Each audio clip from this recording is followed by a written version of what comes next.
தம் கிருபை பெரிதல்லோ என் ஜீவனிலும் அதே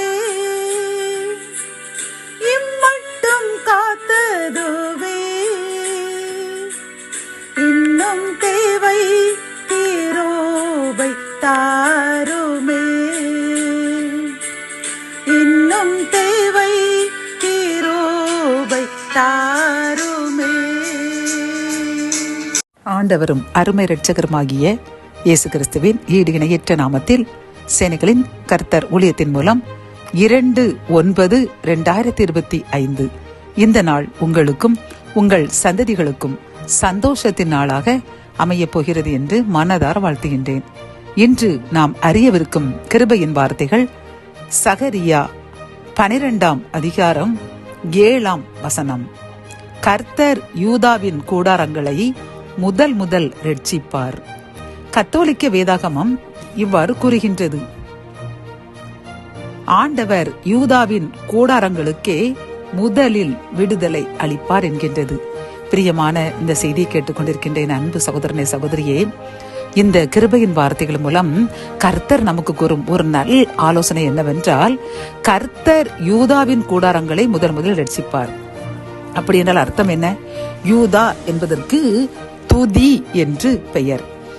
ஆதியாகமம் 29ஆம் அதிகாரம் 35ஆம் வசனத்தை பார்க்கும் பொழுது, அந்த யூதாவினுடைய தாய் மறுபடியும் கர்ப்பவதியாகி ஒரு குமாரனை பெற்று இப்பொழுது கர்த்தரை துதிப்பேன் என்று சொல்லி அவனுக்கு யூதா என்று பெயரிட்டாள் என்று பார்க்கின்றோம். பிரியமானவர்களே, அப்படி என்றால் துதி, யூதா என்றால் துதி என்று பொருள்.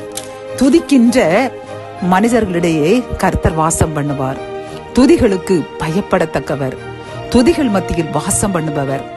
என் ஜனங்களை எனக்கென்று ஏற்படுத்தினேன், அவர்கள் என் துதியை சொல்லி வருவார்கள் என்று துதிக்கு முதலிடம் கொடுக்கும் கர்த்தர் யூதா என்ற துதிக்கின்ற அந்த மனிதர்களுடைய கூடாரங்களை தான் முதலில் ரட்சிப்பேன் என்று இந்த கிருபையின் வார்த்தைகள் மூலம் நமக்கும் ஒரு ஆலோசனை கூறுகின்றார். பிரியமானவர்களே, நாம் அன்றாடம் இறைவனை துதிக்க வேண்டும், கர்த்தரை துதித்து பாட வேண்டும். அவர் நமக்கு செய்த அதிசயங்களையும் அற்புதங்களையும் நாம் துதித்துக் கொண்டே இருக்க வேண்டும்.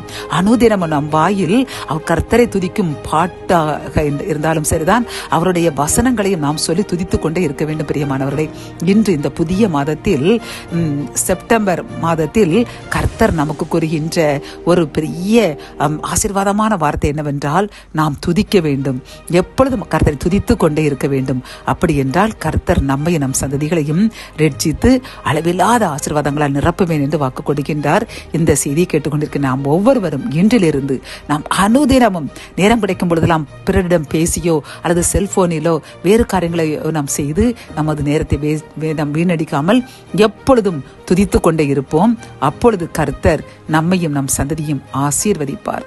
ஜபம். என் அன்பு தகப்பனே, இந்த கிருபையின் வார்த்தைகள் மூலமாக யூதாவின் கூடாரங்களில் முதலில் நீர் ரட்சிப்பீர். காரணம், யூதா என்றால் துதி, துதிக்கின்றவர்கள் மத்தியில் நீர் வாசம் பண்ணுவீர். நீர் துதிக்கிற மக்களுடைய சந்ததிகளை ஆசீர்வதிப்பீர் என்று கூறின கிருபையின் வார்த்தைக்காக நன்றியப்பா. இந்த செய்தியை கேட்டுக்கொண்டிருக்கின்ற யாரெல்லாம் நாங்கள் இன்றிலிருந்து நேரத்தை வீணடிக்காமல் எப்பொழுதும் துதித்துக் கொண்டே இருப்போம் என்று தீர்மானிக்கின்றார்களோ எங்களுக்காக ஜெபிக்கின்றோம். எங்களை ஆசீர்வதிங்க, துதிக்க பலன் தாங்க, அதன் மூலம் ரட்சித்து எங்களையும் என் சந்ததியும் ஆசீர்வதிங்க. மீட்பர் இயேசுவின் மூலம் ஜெபம் கேளும் நல்ல தகப்பனே, ஆமேன்.